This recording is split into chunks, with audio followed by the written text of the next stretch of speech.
Hello, I'm Rebecca Arno. I am with the Barton Institute for Community Action in Denver, Colorado, and I'm a longtime member of the network. I'm a former chair of the network board, and I am absolutely thrilled to be here today to speak with Joy Harjo. I'll introduce her in a moment and we'll get to hear from her. But before we begin our conversation, I would like to acknowledge that those of us in the United States and Canada are currently on lands that were stolen from Indigenous people, and that we need to recognize this and honor this history. In Denver, I am currently on lands that belonged to the Arapaho, Ute, and Cheyenne tribes, and over 200 different tribes now live in the state of Colorado. So I encourage you to find out what land you might be, whose land you might be on at this moment. So here we are. Joy Harjo is the first Native American to be appointed as United States Poet Laureate. She's an internationally known activist, writer, musician, and a member of the Mvskoke Creek Nation. Joy, we are so honored to have you with us today. Well, I'm honored to be here. Thank you. Thank you so much. And I would like to just start with a big question that I'm guessing you hear pretty frequently as the Poet Laureate of the United States. We are in such difficult times right now. We have a pandemic. We are finally, well, maybe not finally, at any rate, we are attempting to reckon with some incredible injustice that has happened over the course of US history in terms of race relations. And many now are finding that poetry is like medicine to them. At least I am finding that. And I'm wondering what you think the role of poetry is in times like these. Well, the role of, poetry is an oral art, and it's something I think that only humans do, and it has particular purpose, and a poem can hold almost anything. I have found poem can hold time, can hold different kinds of time. A poem can hold grief that is unbearable. It can hold joy that can also be almost unbearable. A poem can hold history, even pieces of history, shards of history, something that's been broken apart and needs to be put back together. And we come to poetry at those times of transformation in our lives, like birth, a huge moment of transformation, coming from one world to another in a very vulnerable and sacred moment. And we come to poetry during married, falling in love, falling out of love. There's a lot of poems and songs for that. And for marriage, for passing from this world, for praise, for poetry can hold what we cannot hold with words. I was thinking that at this beginning of our conversation, I would love for the folks in the audience who haven't known your poetry to ask you to share a poem that is one of my favorites, and it's called "Once the World Was Perfect." Would you be willing to do that? Yes, I will. I'll read that poem, and this poem is loosely based on a Mvskoke Creek origin story about emerging up from probably another world that we humans destroyed, but we're emerging from the dark. And so it assures me we will emerge from this place, this wounding. We have a lot of work to do here, but there we were in the dark. So in our tribal nation, we have a lot of clans. We're related. Like I'm related to it's called the Tiger Clan, but it's the Big Cat Clan. So I'm related to them, and the Wind Clan. And the Wind Clan people were the first, they said, that came through the opening, and then the others followed.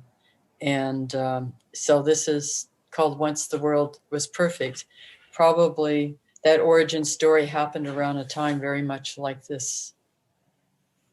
Once the world was perfect and we were happy in that world. Then we took it for granted. Discontent began a small rumble in the earthly mind. Then doubt pushed through with its spiked head. And once doubt ruptured the web, all manner of demon thoughts jumped through. We destroyed the world we had been given for inspiration for life. Each stone of jealousy, each stone of fear, greed, envy, and hatred put out the light. No one was without a stone in his or her hand. There we were, right back where we had started. We were bumping into each other in the dark, and now we had no place to live because we didn't know how to live with each other. Then one of the stumbling ones took pity on another and shared a blanket.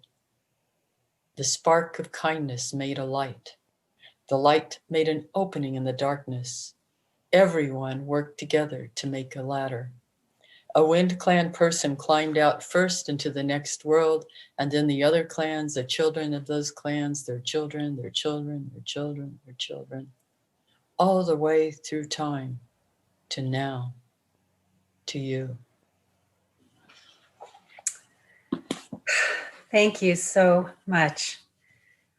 That poem brings to mind how much of your work seems to expand in time, to deal with generations upon generations, while also being very grounded in the here and now. Do you think about time when you start working with a poem or the idea of a poem? How do you think about time? How do you work with time? I think what dreams and then what poetry has taught me, one of your, I would say, tools, but it's also one of your materials when writing poetry is time. I mean, certainly you deal like a musician, with phrasing and timing. There is that element, but there's also, I think in the best poems, there's always a sense of eternity or timelessness, as well as the hardcore earth, blanket, all this physicality of the world in which we are living, the physical material world in which we're living. In another of my favorite poems of yours that really brings that to light, the idea of the physical world holding eternity, is the poem, Perhaps the World Ends Here. And I know we just heard a poem, but can we hear another one? That's cool. I'll just read if you want me to. Oh, that would be great. Yeah, this one, often I have stories, well, the poem began with this or that, but this one, I don't remember how it began. I just followed it. And I think a lot of people have the conception that, poets just, they're inspired or they do crazy things to get inspired and then they write about it, but it's not always like that. So that maybe there's a little of that, but mostly it's, for me, I don't know what's going to happen. I'm following that voice. Sometimes it's a voice of the ancestors. Sometimes it could be a plant or something else, or even a memory from an ancestor that lives in my bones or somewhere. Or I'm watching a grandchild or something that I follow something. It could be a movement. It could be, I work a lot with rhythm. It could be a rhythm that I'm following. So this one, I just remember following it. And then here it is. And then I think, well, thank you. Doesn't mean it was done. Once I got the first draft, I go back and revise. And it's like you watch somebody sculpting wood or stone. Poetry is like that too. So then it's there. The spirit of it is set into place, and then I make a good place for it to live. Perhaps the world ends here. The world begins at a kitchen table. No matter what, we must eat to live. The gifts of earth are brought in, prepared, set on the table. So it has been since creation, and it will go on. We chase chickens or dogs away from it. Babies teethe at the corners. They scrape their knees under it. It is here that children are given instructions on what it means to be human. We make men at it. We make women. At this table, we gossip. We call enemies and the ghosts of lovers. Our dreams drink coffee with us as they put their arms around our children. They laugh with us and at our poor falling down selves as we put ourselves back together once again at the kitchen table. This table has been a house in the rain, an umbrella in the sun. Wars have begun and ended at this table. It is a place to hide in the shadow of terror, a place to celebrate the terrible victory. We have given birth on this table and have prepared our parents for burial here. At this table, we sing with joy, with sorrow. We pray of suffering and remorse. We give thanks. Perhaps the world will end at the kitchen table while we are laughing and crying, eating of the last sweet bite.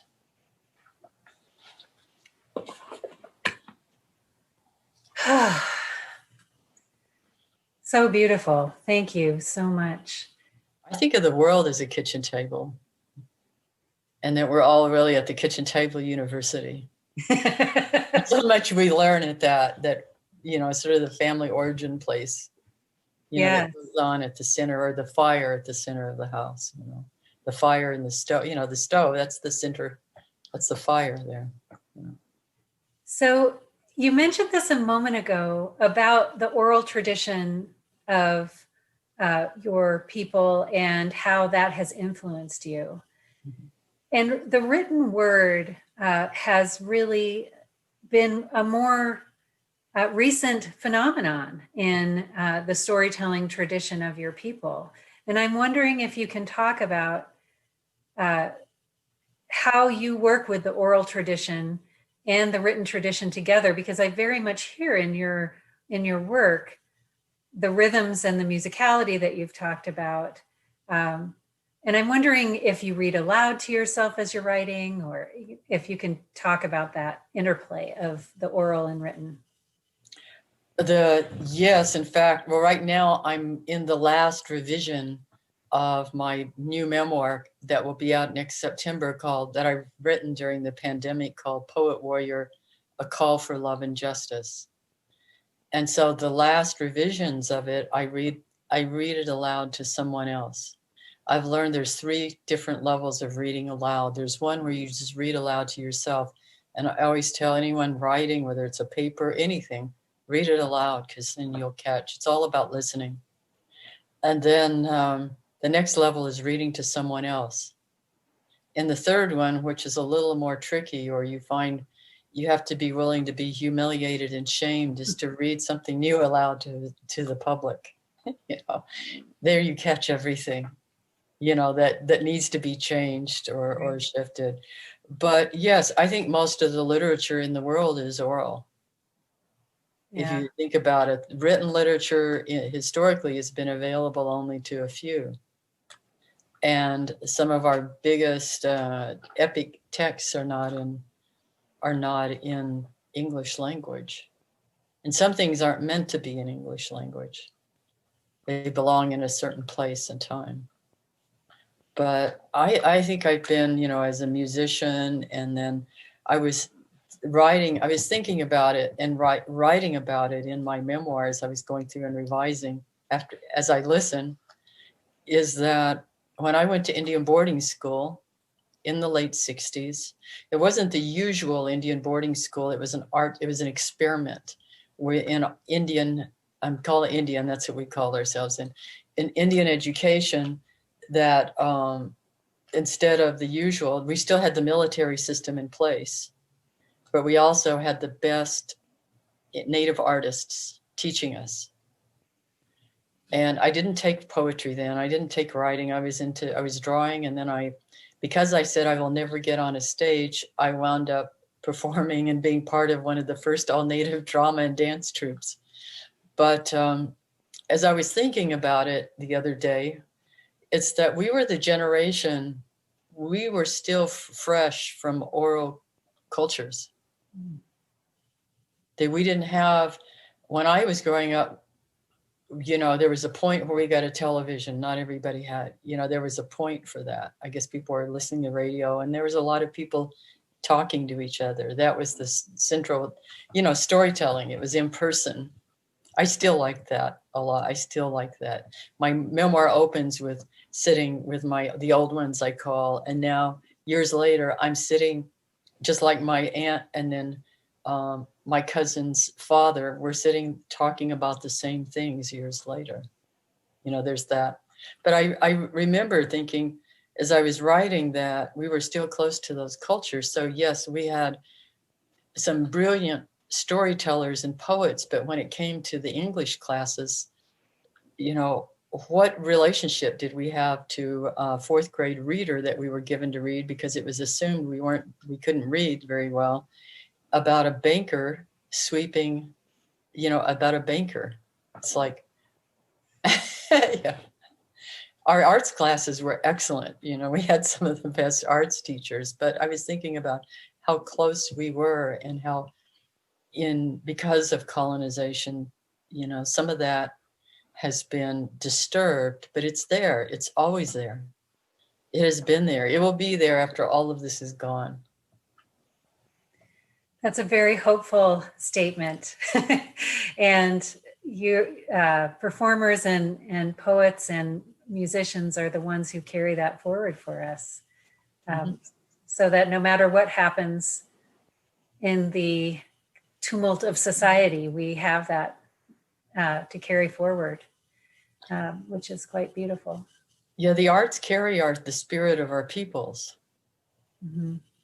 That's the arts are that's part of their role. They inspire us and they take us into the future, so to speak, and that's how we know who we are, by looking back on what we created and what we imagined and what was being imagined through us as intermediaries of sorts, or as we serve that.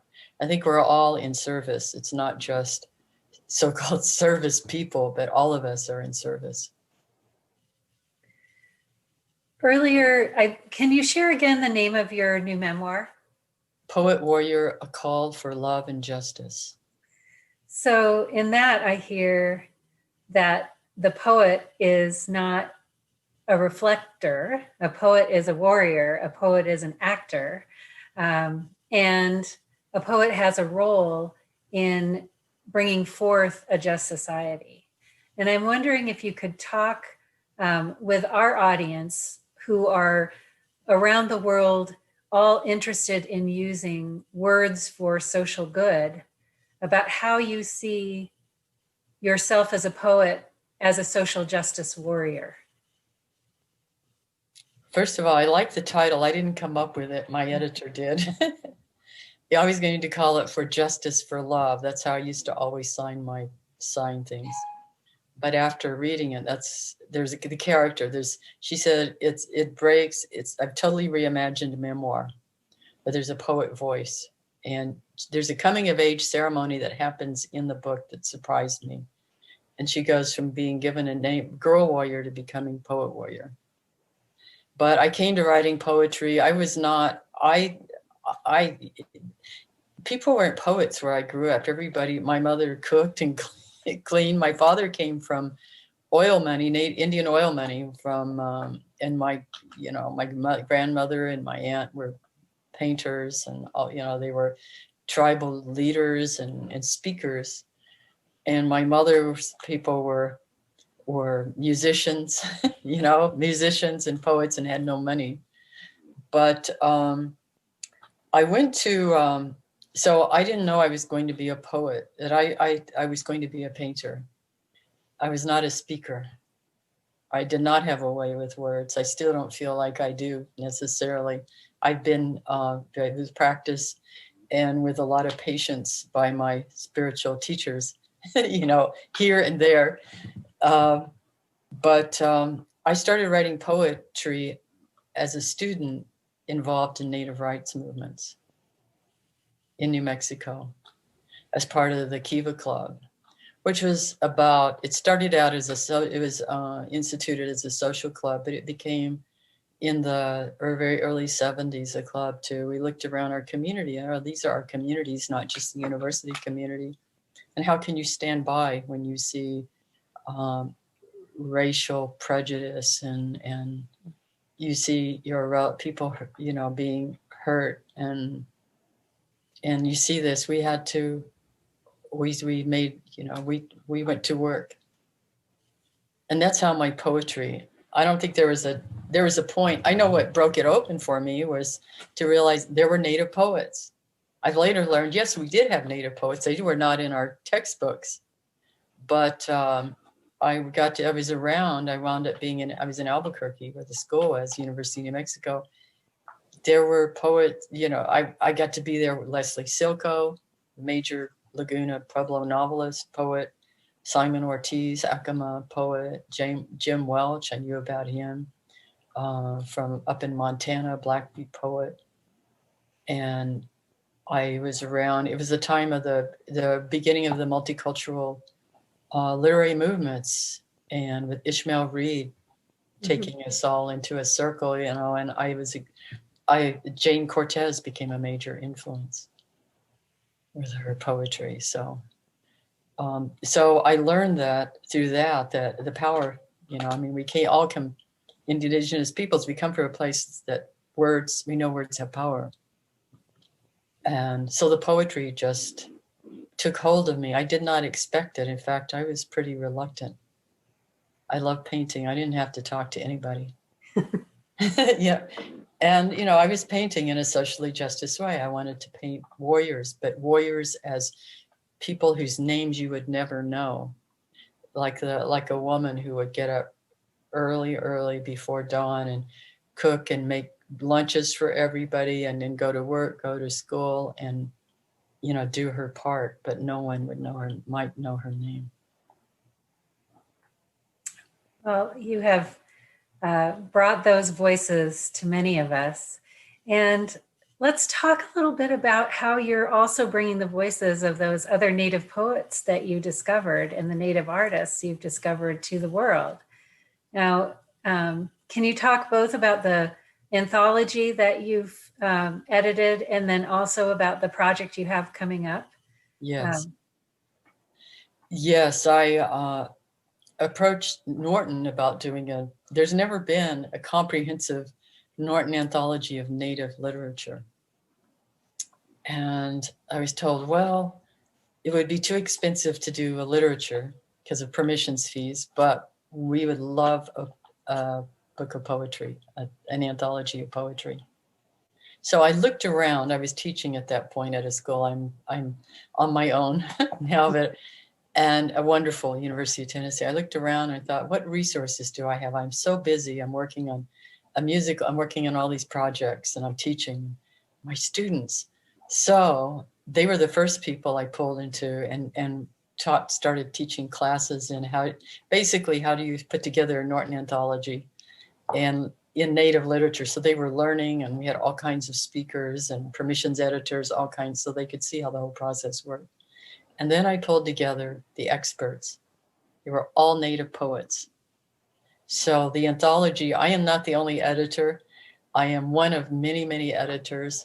There was the core group is Leanne Howe, Choctaw writer, playwright, thinker, philosopher extraordinaire.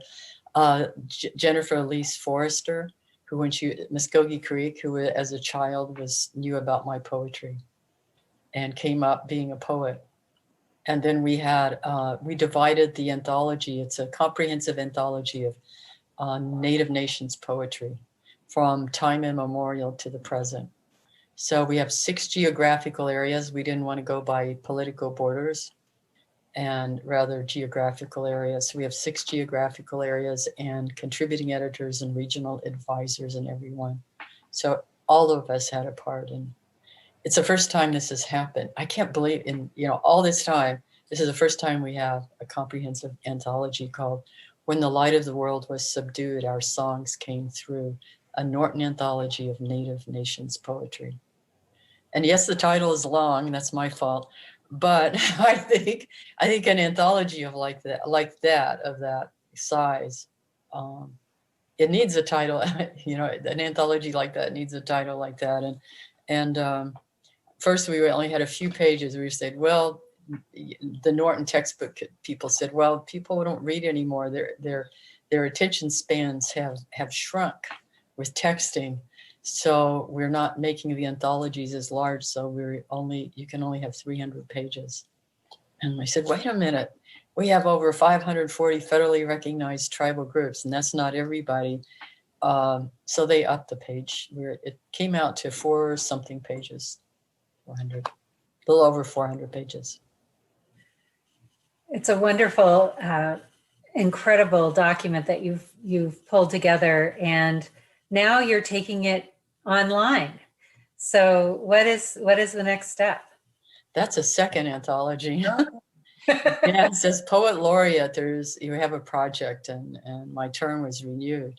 So I wanted to do ultimately a world map of Indigenous poetry. And they said, wait a minute, we have, there's capacity. You have to think about capacity. How much, so there's a small staff at the wonderful staff at the Poetry and Literature Center led by Rob Casper.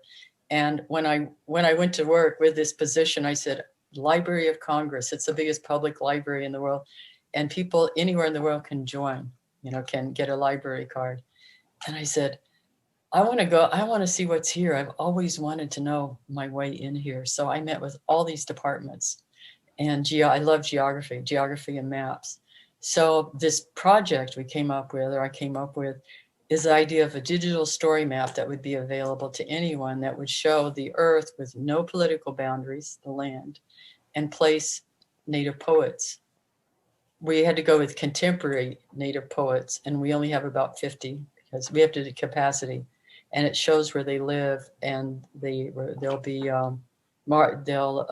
pop-ups where they read their poetry. They'll read a poem, talk about place, and that Norton decided to do a text for that called "Living Nations, Living Words." So that will be up and running, I think that by May, and everyone will be able to access it. But it was important as Poet Laureate and as a human being and as an American citizen to say, what are the roots of literature in this country? They do go back to indigenous nations. Mm-hmm. They do go back. We have tremendous traditions of poetry. So that's a start. But then I wanted to show how everybody was influenced by whom. We all have ancestors. We have physical ancestors or familial, but we also have like poetry ancestors or ancestors of social rights organizations, corporate, there's ancestors. And so once you start looking at those lines of influence, I was telling the staff, I would like to link to every poet in this country. And it's like, we can't do that. We don't have enough staff, but it's really cool because couldn't you imagine a network between all of these dots on this map that is without these political boundaries, which cause so much trouble and are really they're not real. They're kind of, most of them are made of false narratives anyway. So who are your dots? Who would you link to? Okay, immediately I think of Louis Armstrong, but that's music. I know, and let's see. I would link to Simon Ortiz, to Leslie Silko, as I mentioned. I would have to have a link to Toni Morrison too, even though she was a novelist. She was also, I think she was a poet novelist, even though she wouldn't call herself a poet. Audre Lorde, Adrienne Rich, Yeats. There's someone else I've been pulling up. I had to do a little video on small presses, and Kofi, one of the books I carried around with me for a long time was a Ghanaian poet, Kofi Alwan. And it was a little chapbook he did called Ride Me Memory. Because when I first started writing as an Indigenous poet of the Americas, I thought, but who in the world is writing poetry from Indigenous, with an Indigenous root? So I went to Africa and was very inspired by poets there and writers, Amos Tutuola, the palm wine drinker, And then my links would just go all over the world. I mean, one of my favorite poets is Ali Kobe Erkeman. She's Australian Aboriginal poet. Because like with the arts, we generally, I think the arts move outside political boundaries. We speak across those kinds of boundaries. So that's just, there are many, many more links that I would have. There would be Emily Dickinson. There would be people, the creators of songs in our Mvskoke Creek traditions who we've long lost the names of who wrote those songs. And in some instances, they would say they're not important. It's the songs that are. Well, that is, I think when we post this talk, we're going to have to post the links to all of your wonderful suggestions. Those are amazing. I'd like to, you've mentioned a couple of times about your musical interests, and I know that you took up the saxophone in your 40s, I believe. Can you talk about how music operates within your life, how you came to be a musician later in life, and how music both is similar to poetry, but also different from poetry? I always loved music, always. I'm more of a dancer. People don't know that. I dance almost every day, different. And my mother, I grew up hearing music. My mother was a singer and wrote songs. And I remember I loved the Underwood typewriter that sat on our kitchen table when she was writing, not always. It was usually food. She was always did a lot of cooking. And so I love music. That's how I came to poetry. She loved poetry too. Like, I think of it as talk singing, and she loved that. So she imparted that love, and she was my parents are both great dancers. So she imparted that love to me. So when I was in, I think 5th grade, I got a clarinet, and I didn't have any lessons. Once a week, somebody would come and get our little band together, and we would have to play through these exercises. And in 6th grade, then I went to junior high, and I remember I was in the junior high band the first year, and the band teacher said he wanted someone to play saxophone, and I wanted to play, he wouldn't let girls play. So I got mad. And around the same time, my stepfather caught me singing in my room and said, there will be no more singing in this house. Because my mother would sing too, but as soon as we knew his car was coming up, we would stop. The whole house would go silent. So when he caught me, I didn't hear him drive up. I just walked away from music. So it was poetry came to me. And of course, poetry always comes with music on one arm and dance on the other. So there they came. And I was actually living in Denver, and I picked up it was a tenor sax there, and asked somebody to show me the G blues scale.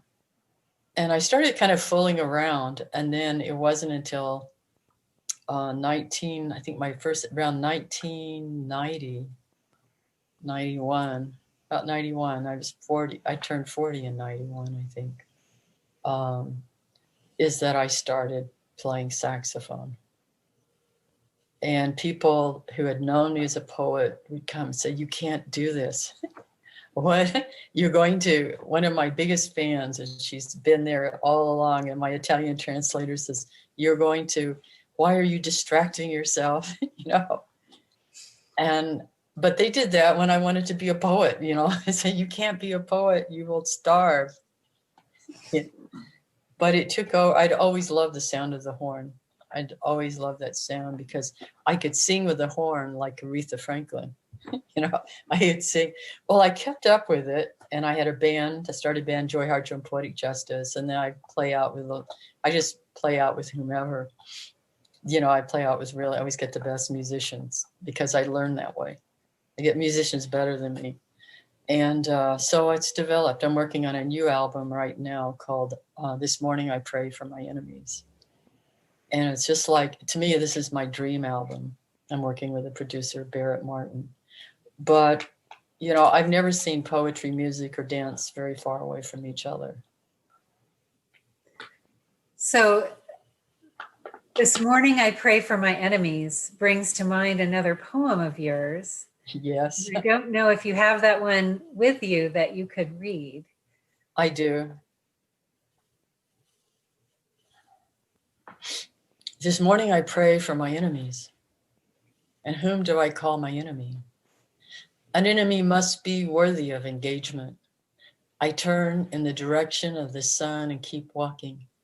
It's the heart that asks the question, not my furious mind. The heart is the smaller cousin of the sun. It sees and knows everything. It hears the gnashing even as it hears the blessing. The door to the mind should only open from the heart. An enemy who gets in risks the danger of becoming a friend.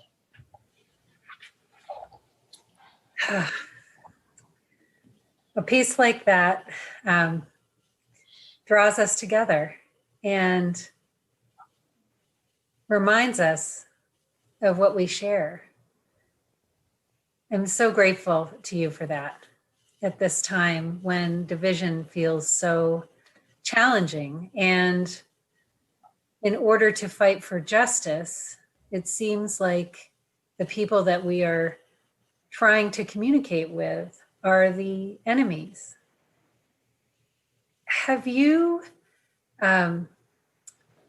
certainly that poem does this, but can you talk about how you have thought about words, poetry, story as a way to reach across difference and into other cultures, into other ways of thinking?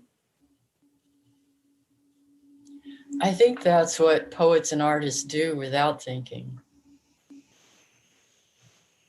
I mean, I think that's inherent in the nature of poetry. I mean, thinking about that poem too, it's full of Mvskokean cultural references. And at the same time, it's very human. We all know that, we all have that experience. And that's where we have to, ultimately ultimately we have to land in compassion, or that's the point, or not, it's not even a point. It's more like a circle. I don't know. I think about it a lot, because I have another poem called No. No. Will you share that with us?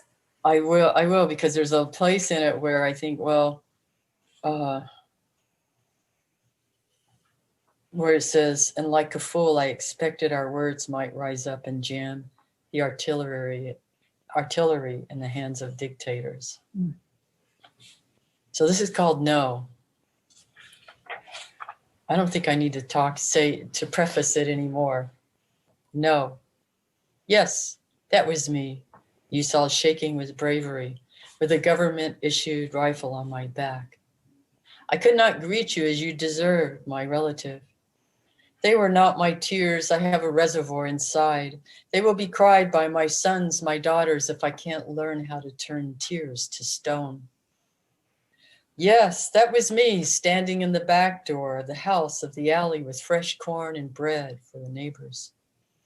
I did not foresee the flood of blood, how they would forget our friendship, would return to kill the babies and me.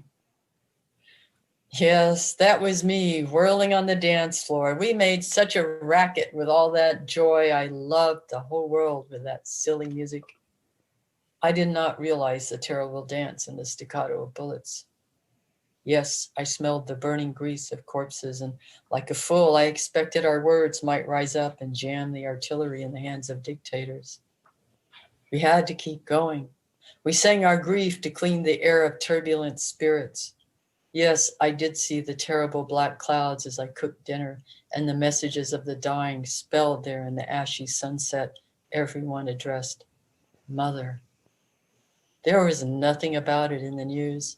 Everything was the same. Unemployment was up. Another queen crowned with flowers. Then there were the sports scores. Yes, the distance was great between your country and mine, yet our children played in the path between our houses. No, we had no quarrel with each other.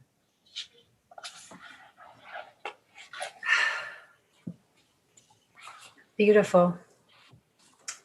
Thank you. So I feel like after each poem, I want to take a half an hour to sit with it and to absorb it and to think about the imagery and to let it go deep. And I'm wondering if you could talk about, in this world where we as communicators are trained to get into the soundbite and to go quickly and to jump right in with that advertising style language to grab people and get their attention. What is your recommendation to us as we think about using some of the tools of poetry to advance our missions in the organizations where we work? Just something you were saying just now, and I was thinking about how, and I know about sound bites, and I know about my propensity to go against them naturally, even though I've learned to make sound bites, is that it's like anything that is meant to be quick and tasty, maybe easy, that's what you're going to get. And that poetry works against that.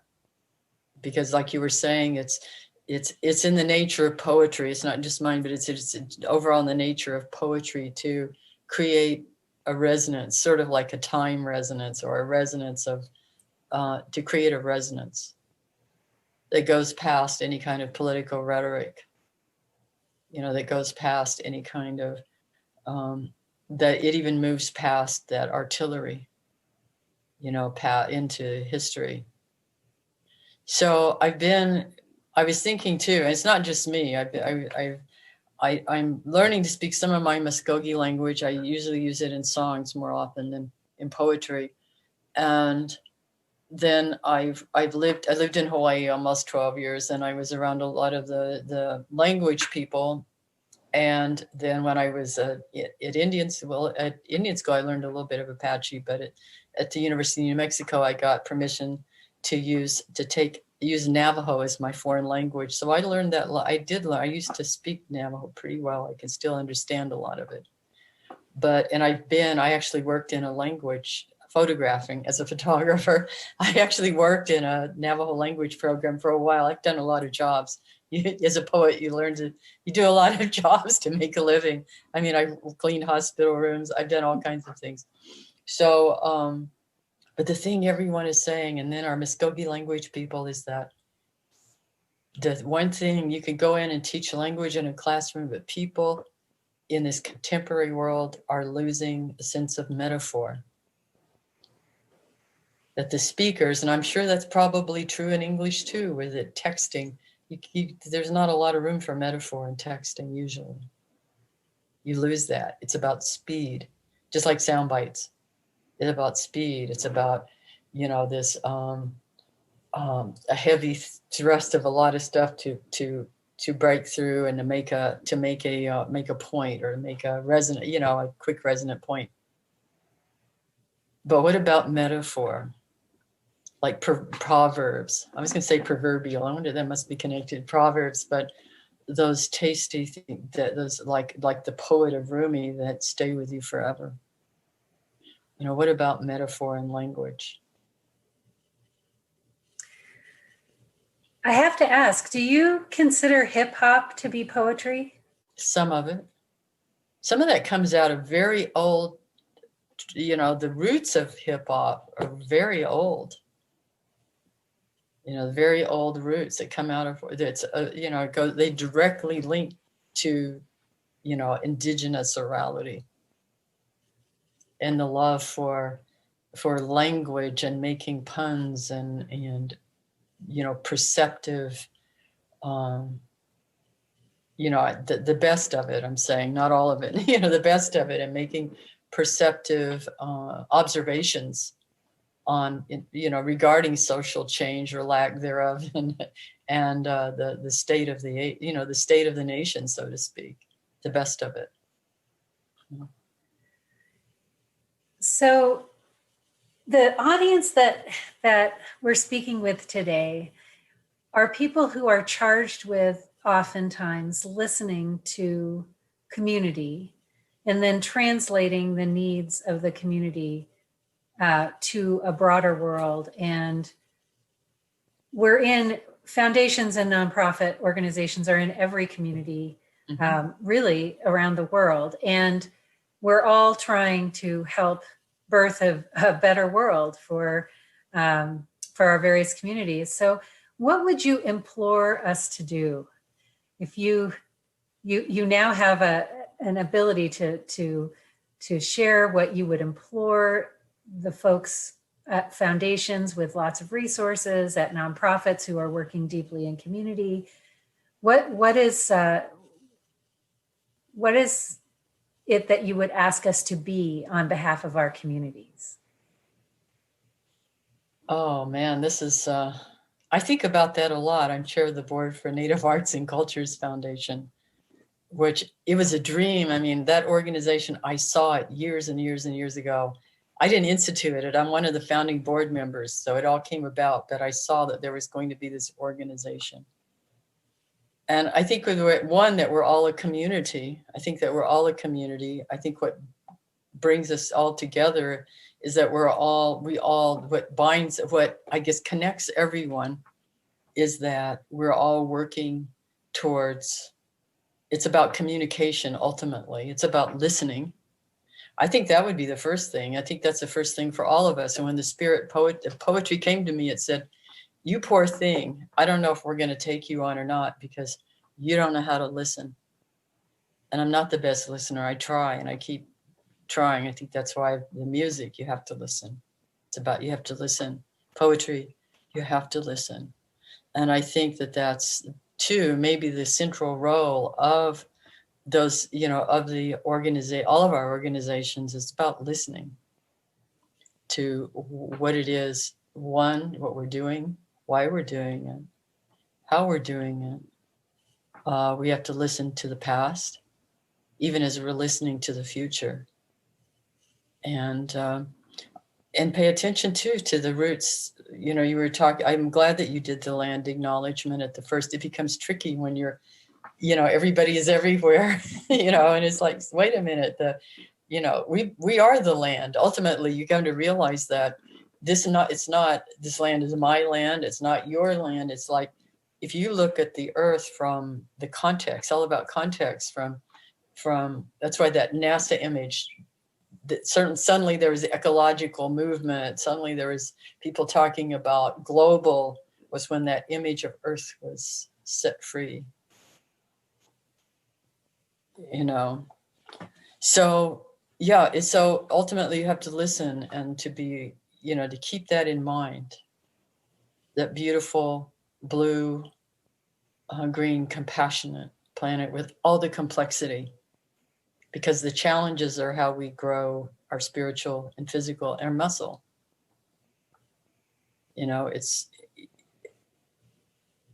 the end result, and there's so much to be done. And all of us are going through right now, we're all going through such challenging times, but it's in these moments, and that's where we especially need everybody. We need everybody. It's at those moments the best stories emerge. I've wondered what humans mean. And that's why I know we need poetry. What use are humans on this earth?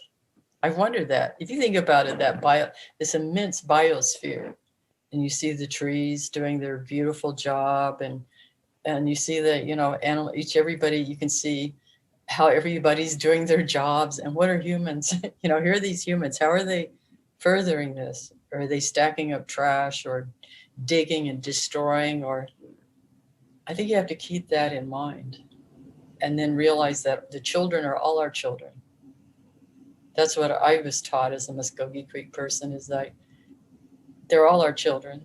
Doesn't matter your neighbors or another person of another culture. They're all of our children. We're here for all of them, the grandchildren, and that our relatives are also the plants. You have to start thinking and knowing that it's not just thinking it, that's the reality. And what is going to be helpful and what is going to forward, particularly in such an incredibly diverse world. Because you have this biosphere, but we have this incredible diversity. Well, I think, what do humans do? We write poetry. We tell the story. We're story makers. I started thinking, well, what do humans do? We go out and we gather stories. Everybody does it. Whether it's smoke signals, or phone, or texting, or turning a TV on used to, or a radio, or firing up the computer, yelling at you across the fence at your neighbor. We collect stories. And we're part of maybe collecting the story of Earth and the story of each other, and helping the story along in a way that empowers, in all the ways that we work towards empowerment of our communities, of people, in our communities, the environment, the water, the land. But in all of it, it's important to remember that the original keepers of the lands are the indigenous peoples, and not to forget that. And we all have to face, that's what we're dealing with right now, is a struggle to deal with the hard parts of the story of America. But if as a healer, if there's a wound, there's a lot of things that need to happen. Often the wound needs to be cleaned out. Has to be cleaned out. And then the healer always gets the story. That's a really important part of it. How did this come to be? We need to hear all of it. It's not going to heal if we don't have all the parts of the story. And then it can be cleaned. It can be cleaned, and then after the healing, then we'll all have a party. That is an incredible call to all of us to listen and to do the most human of things, which is to be a storyteller. I love that idea. I was reading the writer and thinker Richard Rohr the other day. He said something about what would it be if we found out that the animals were the ones who were really actually doing what they were supposed to do here, and humans were completely confused and hadn't found it yet. But maybe it's the storytelling that we've always done, and that sometimes seems to get marginalized as a way of connecting with each other. So I'm interested, and this question has come in through the chat. Do you make poetry for other people, or do you make it for yourself? Is it a conversation with yourself, or is it a conversation with your ancestors or the world? Or I think first I think the poetry was a way for the old ones to teach me. I was a wreck. Yeah. It's a way to, it's a way for them to get through to me, but it's also, it's a tool. I've learned that it teaches me, and I learn things long before, they've been poems, not just to help me, but other people. At the same time, they're pieces of art. And I think that my original impulse really was as a healer. As my original impulse. And then I love language. I love music. I love playing music. And it's a way to kind of put everything together like that. Images, I like to paint. We'll put the images. It's a way to pull all of that together. But and then it's something beyond me. It's not something I feel like I chose to do. It's like, okay, we need somebody to do this, and I'm sitting over there hiding out, trying to be the one they don't notice, And then there I get dragged. I used to have a horrible stage fright, and then I get dragged in, and I think, okay, oh, I like this. I try to, oh, okay, and then it just kept going, and I had to follow it. In my memoir, the new memoir, I have a passage about when I said no, when I told that deep inner spiritual circle that we all have. I call them the council. And I said no, and then what followed. I won't tell you. Yes. Can't wait to read it. Yeah, to read the book. Well, I know that I've read Crazy Brave, which is your first memoir, and incredible work. I highly recommend it to everyone. You, the way that you bring poetry and song and history and then the story of your family is together is just, it's gorgeous. So I'm wondering if you could talk about how your family story and you certainly do this in Crazy Brave, how that has carried you through to now you're a poet laureate, you're talking to people all over the world. And what's the connection between that little girl in Tulsa, Oklahoma, and the woman who is out on the stages of the world? Man, it's been quite a journey. I think if anything, I want it to be inspire people. Because I know there were times I gave up, or I write about it in Crazy Brave, where I was a teenage mother and we had nothing. I'd walk the streets, and then those old ones would be telling, what did you get into? You know, why didn't you listen? You know? And I thought, how am I going to, I know I have a path, but how am I going to get there if I have, excuse me, my computer, I forgot to plug in my computer. How are we going to get there? How are you going to get there now? So this will be interesting, and they'll stand and watch us. They stand and watch us, I've learned, as we flounder and say, okay, sometimes it's several ancestors watching. Okay, what is she going to do here? Just like in a story, we all have our stories. What's going to happen here? And then they'll think, oh no, oh no, don't go that way. But you know, we would have no movies or anything if the character didn't. So maybe I was here to make a good story, you know, a good story, but I wouldn't be here without my people. You know, the ones, my father's family, and then my mother's family. My father's family did not want him marrying her because she came from sharecroppers, was, you know, really poor. They loved poetry and music. She was, you know, a cultural mix that included, I learned later, Chickasaw too. I found out a great grandfather was part Chickasaw, and was a Chickasaw enrolled citizen. And then there was a Cherokee and Irish and French. And then my father's family from this very prominent, historically, in the tribe family. And they had money because of the oil. And it's like, no, but what's going to come out of this? This is contradictions. And as I said in Crazy Brave, she was fire and he was water. What does that make?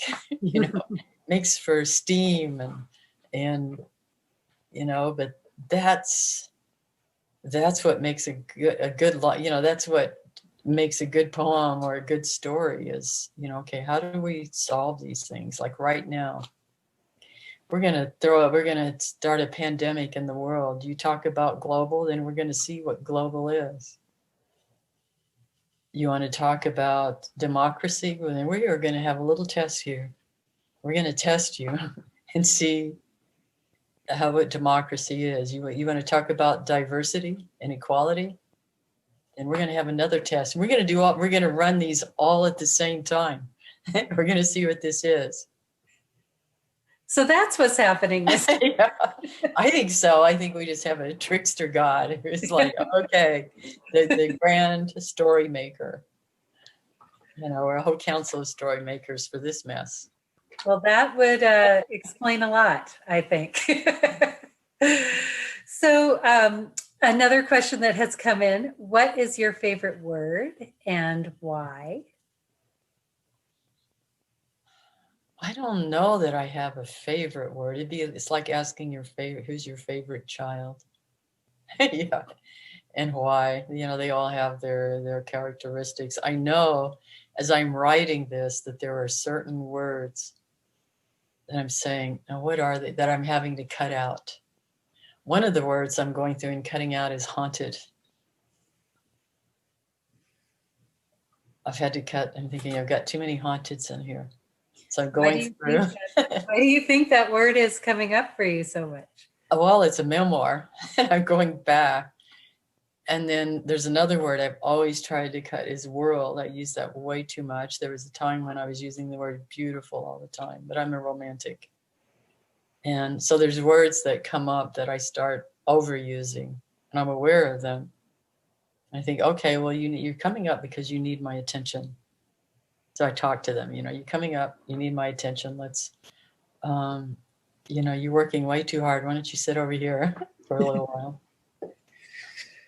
Well, we're getting close to our time here. And I'm wondering if we could start by, or we could start our ending by asking you to share.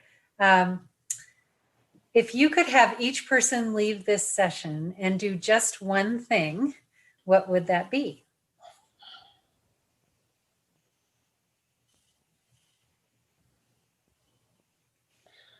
Maybe it's to sit with their spirit. Maybe you don't even know what your spirit looks like or what it sounds like, or where it comes from, or where it's going, or where it's been. In my memoir, I was writing about how I was in a spin class. I just finished a spin class in West Hollywood. And I suddenly had this thought, and I saw it, a donut. Like, I just finished the spin class. But then, we get these thoughts, and we don't always think about them. And I thought, a donut. And I thought, no, wait a minute. That's not mine. It occurred to me that I wasn't going to go get a donut. It was somebody else's. So I followed that thought, and it was the guy next to me. And then it was so profound. It was like, oh my gosh, where do my thoughts come from? They're not all my thoughts. Some of them you can trace them to, ancestors. I've been through dreams that I know were experiences that my ancestors went through. I've traced them to plants. So I think it's important, and we don't do that enough. And even I get lost sometimes is to sit and you might want to write. Everybody can write and just think, where am I? Where's my spirit? Is it sitting? Is it hiding in my shoulder? What is it? What is it telling me? Do I hear anything? What do I hear? So yet again, the listening. Yes. Listening is the essential calling for all of us. As we think about communicating, Mm-hmm. It is time for us to listen. And it has been an incredible joy to listen to you, Joy. I'm sure people have done that before. It's just been wonderful to hear your thoughts and to hear your poetry. And if you have any final words for us, any final recommendations of poets or books, we'd love to hear them. But how would you like to close? Well, I would say that the anthology of to hear the native voices of these lands here would be to pick up that anthology. None of the editors, we're not paying ourselves. All the money made from it will go to native poetry. And that way you can hear many voices, not just me carrying on here, because I'm not the only one. I'm just a doorway. There are many, many, many voices, native voices of poetry everywhere, every you know, the poets are our truth tellers, are really the listeners. So thank you so much. I really enjoyed spending some time with you, and I wish I could see everyone too. But. Thank you so much. We really appreciate you being here, Joy. Okay.